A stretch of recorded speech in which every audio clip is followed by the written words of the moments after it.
प्यारे दोस्तों, current affair 2025 के एमसीक्यू क्विज पार्ट 5 में आपका स्वागत है। यह विशेष क्विज आपके सामान्य ज्ञान, तार्किक क्षमता और परीक्षा प्रदर्शन को बेहतर बनाएगा। यह क्विज आपकी जीके, रीजनिंग और परीक्षा कौशल को मजबूत करने के लिए विशेष रूप से डिजाइन किया गया है, जिससे आप परीक्षाओं में सफल हो सकें। इसे गंभीरता से लें और प्रत्येक प्रश्न को ध्यान से हल करें। तो चलिए अब इस ज्ञानवर्धक और रोमांचक क्विज को शुरू करते हैं।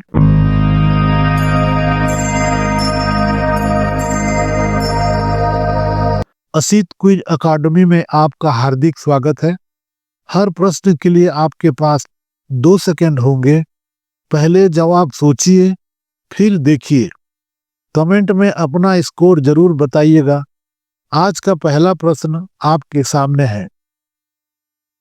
क्वेश्चन नंबर 1, महाराष्ट्र के किस जिले में 2000 साल पुराना स्टोन लिब्रिंथ खोजा गया है? क्वेश्चन नंबर 1, महाराष्ट्र के किस जिले में 2000 साल पुराना स्टोन लिब्रिंथ खोजा गया है? In which district of Maharashtra has a 2000-year-old stone labyrinth been discovered?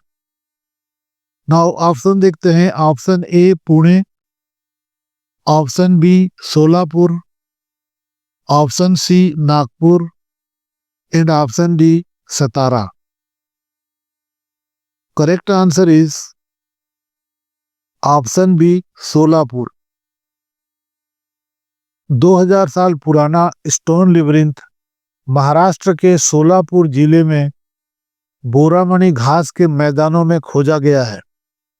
इस गोलाकार पत्थर की भूल भुलैया की खोज डेक्कन कॉलेज के पुरातत्वविद डॉक्टर सचिन पाटिल ने की है। यह संरचना लगभग 2000 साल पुरानी मानी जाती है और भारत और रोम के बीच प्राचीन व्यापारिक संबंधों के संकेत देती है। Now next question, question number 2, G20 शिखर सम्मेलन 2025 की मेजबानी किस देश ने की? क्वेश्चन नंबर 2, G20 शिखर सम्मेलन 2025 की मेजबानी किस देश ने की? Which country hosted the G20 summit 2025? आइए ऑप्शन देखते हैं। Option A Bharat, option B दक्षिण Africa, option C Brazil and option D रूस। Now correct answer is option B दक्षिण Africa.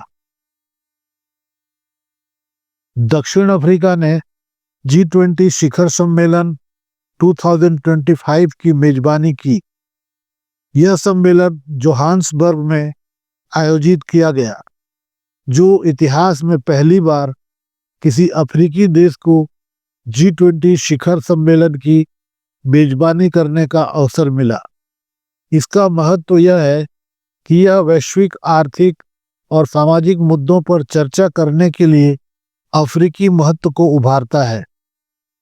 Now next question, question number 3, न्यायमूर्ति सूर्यकांत शर्मा भारत के कौन से मुख्य न्यायाधीश नियुक्त हुए हैं? क्वेश्चन नंबर 3, न्यायमूर्ति सूर्यकांत शर्मा भारत के कौन से मुख्य न्यायाधीश नियुक्त हुए हैं? Justice Suryakant Sharma has been appointed as which chief justice of India? आइए ऑप्शन देखते हैं। Option A 51st, option B 53rd, option C 50 and option D 55th। Now correct answer is option B 53rd। न्यायमूर्ति सूर्यकांत शर्मा को भारत के 53वें मुख्य न्यायाधीश के रूप में नियुक्त किया गया है। उन्होंने 24 नवंबर 2025 को राष्ट्रपति द्रौपदी मुर्मू जी से शपथ ली और न्यायमूर्ति भूषण रामकृष्ण गवई के स्थान पर पदभार ग्रहण किया। इस नियुक्ति से भारतीय न्यायपालिका में एक नया अध्याय की शुरुआत हुई, जिसमें उनकी न्यायिक विचारधारा और सुधारात्मक प्रभाव पर विस्तार से चर्चा होगी। Now next question, question number 4। विश्व कनिष्ठ शूटिंग चैंपियनशिप 2028 की मेजबानी कौन सा देश करेगा? विश्व कनिष्ठ शूटिंग चैंपियनशिप 2028 की मेजबानी कौन सा देश करेगा? Which country will host the World Junior Shooting Championship 2028? आइए ऑप्शन देखते हैं। Option A Bharat, option B Australia, option C चीन and option D USA. Now correct answer is option A Bharat. अंतर्राष्ट्रीय निशानेबाजी खेल महासंघ ने भारत को 2027 में विश्व कप और 2028 में विश्व जूनियर चैंपियनशिप की मेजबानी सौंपी है। भारत 2028 में विश्व कनिष्ठ शूटिंग चैंपियनशिप की मेजबानी करेगा। इसकी घोषणा भारतीय राष्ट्रीय राइफल संघ ने 10 जुलाई 2025 में की थी। यह आयोजन लॉस एंजिल्स 2028 ओलंपिक खेलों की योग्यता प्रतियोगिताओं में से एक होगा। Now next question, question number 5। WHO ने हाल ही में किस भारतीय कफ सिरप को घटिया घोषित किया? WHO ने हाल ही में किस भारतीय कफ सिरप को घटिया घोषित किया? Which Indian cough syrup was recently declared substandard by the WHO? आइए ऑप्शन देखते हैं। Option A Corex, option B cold leaf, option C Benadryl and option D कफनिल। Now correct answer is option B cold leaf. विश्व स्वास्थ्य संगठन WHO ने भारत के तमिलनाडु में स्थित श्री सना फार्मास्यूटिकल्स की कोल्ड लीफ कफ सिरप को घटिया क्वालिटी का बताया है। तमिलनाडु ड्रग कंट्रोल डिपार्टमेंट के टेस्ट करने के बाद पाया कि यह सिरप एथिलीन ग्लाइकॉल और डाईएथिलीन ग्लाइकॉल की जहरीली मात्रा से दूषित है। इस वजह से दुनिया भर में चेतावनी जारी की गई है। Now next question, question number 6। वर्ष 2025 में कितने व्यक्तियों को पद्म विभूषण पुरस्कार से सम्मानित किया गया? Question number 6। वर्ष 2025 में कितने व्यक्तियों को पद्म विभूषण पुरस्कार से सम्मानित किया गया? How many individuals were awarded the Padma Vibhushan award in 2025? Now option देखते हैं। Option A 4, option B 7, option C 10 and option D 5। Now correct answer is option B 7। वर्ष 2025 में कुल 7 व्यक्तियों को पद्म विभूषण पुरस्कार से सम्मानित किया गया था। इसमें श्री डी नागेश्वर रेड्डी चिकित्सा एवं स्वास्थ्य सेवा, जगदीश सिंह खेहर विज्ञान शिक्षा एवं तकनीकी शिक्षा, कुमुदिनी लाखिया सार्वजनिक प्रशासन एवं समाज सेवा, एल सुब्रमण्यम साहित्य एवं सांस्कृतिक क्षेत्र, MT वासुदेवन नायर मृत्यु पश्चात साहित्य, ओसामू सुजुकी मृत्यु पश्चात विज्ञान एवं वैज्ञानिक सहयोग और शारदा सिन्हा मृत्यु पश्चात शिक्षा एवं समाज सेवा शामिल हैं। यह घोषणा 25 जनवरी 2025 को केंद्र सरकार द्वारा की गई थी। हमारा लक्ष्य है कि आपको सरल भाषा में प्रामाणिक, त्रुटि रहित और परीक्षा में संभावित प्रश्नोत्तर एक ही स्थान पर मिलें, जिससे आप कम समय में ज़्यादा अभ्यास कर सकें। हम सामग्री को आसानी से समझने और याद रखने योग्य बनाने पर ध्यान केंद्रित करते हैं।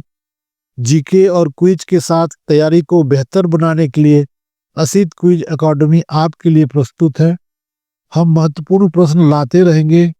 सर्वोत्तम अध्ययन सामग्री के लिए असित क्विज अकादमी को सब्सक्राइब करें और बेल आइकन में ऑल सेट करें ताकि नए क्विज सबसे पहले आपको मिले। आइए अगले महत्वपूर्ण सवाल की ओर चलते हैं। Next question, question number 7। राष्ट्रीय ध्रुवीय एवं समुद्री अनुसंधान केंद्र भारत के किस राज्य में स्थित है? Question number 7। राष्ट्रीय ध्रुवीय एवं समुद्री अनुसंधान केंद्र भारत के किस राज्य में स्थित है?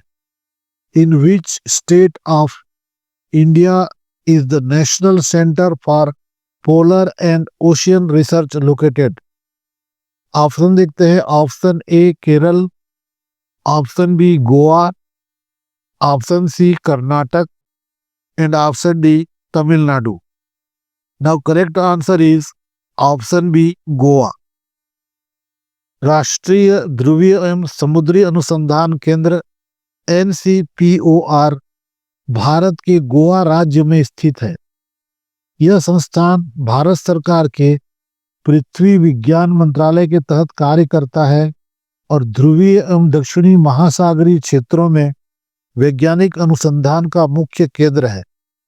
NCPOR अंटार्कटिका में भारत के शोध अभियानों के समन्वय एवं क्रियान्वयन के लिए उत्तरदायी है।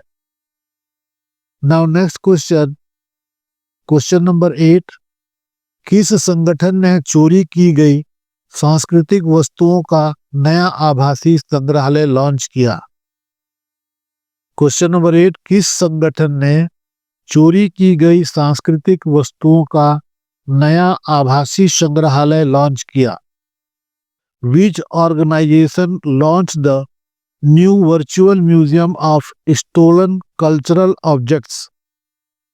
Now ऑप्शन देखते हैं। Option A UNICEF, option B UNESCO, option C विश्व bank and option D Interpol. Now correct answer is option B UNESCO. UNESCO ने चोरी की गई सांस्कृतिक वस्तुओं का विश्व का पहला आभासी संग्रहालय लॉन्च किया है। इसे अक्टूबर 2025 को बार्सिलोना में आयोजित मोंडिया कल्ट 2025 सम्मेलन के दौरान आधिकारिक रूप से लॉन्च किया गया। इस डिजिटल प्लेटफॉर्म का उद्देश्य चोरी हुई सांस्कृतिक वस्तुओं का दस्तावेजीकरण, पहचान और लौटाए जाने के लिए सहायता करना है। यह विश्वव्यापी सांस्कृतिक विरासत की रक्षा में एक महत्वपूर्ण कदम है। Now next question, question number 9। भारतीय सेना द्वारा लॉन्च किया गया स्वदेशी सक्षम एंट्री ड्रोन ग्रिड किसके सहयोग से विकसित किया गया है? Question number 9। भारतीय सेना द्वारा लॉन्च किया गया स्वदेशी सक्षम एंट्री ड्रोन ग्रिड किसके सहयोग से विकसित किया गया है? द इंडिजिनियस सक्षम anti drone grid launched by the Indian Army has been developed in collaboration with which organization? आइए ऑप्शन देखते हैं। Option A DRDO, option B Bharat electronics limited Ghaziabad, option C Tata advanced system and option D HAL। Now correct answer is option B Bharat electronics limited Ghaziabad. Saksham anti drone grid को Bharat electronics limited BEL Ghaziabad के सहयोग से विकसित किया गया है। यह सुरक्षित संचार के लिए आर्मी डेटा नेटवर्क पर संचालित होता है। यह नव परिभाषित सामरिक युद्ध क्षेत्र स्थान में एकीकृत और मान्यता प्राप्त यूएस पिक्चर प्रदान करता है, जो जमीन से 3000 मीटर यानी कि 10,000 फीट तक कवर करता है। Now next question number 10। हाल ही में किस राज्य सरकार ने अपने मंदिरों के दुर्लभ रिकॉर्ड को संरक्षित करने के लिए डिजिटल लाइब्रेरी बनाने की घोषणा की है? Question number 10। हाल ही में किस राज्य सरकार ने अपने मंदिरों के दुर्लभ रिकॉर्ड को संरक्षित करने के लिए डिजिटल लाइब्रेरी बनाने की घोषणा की है? Which state government has recently announced the creation of a digital library of preserve the rare records of its temple?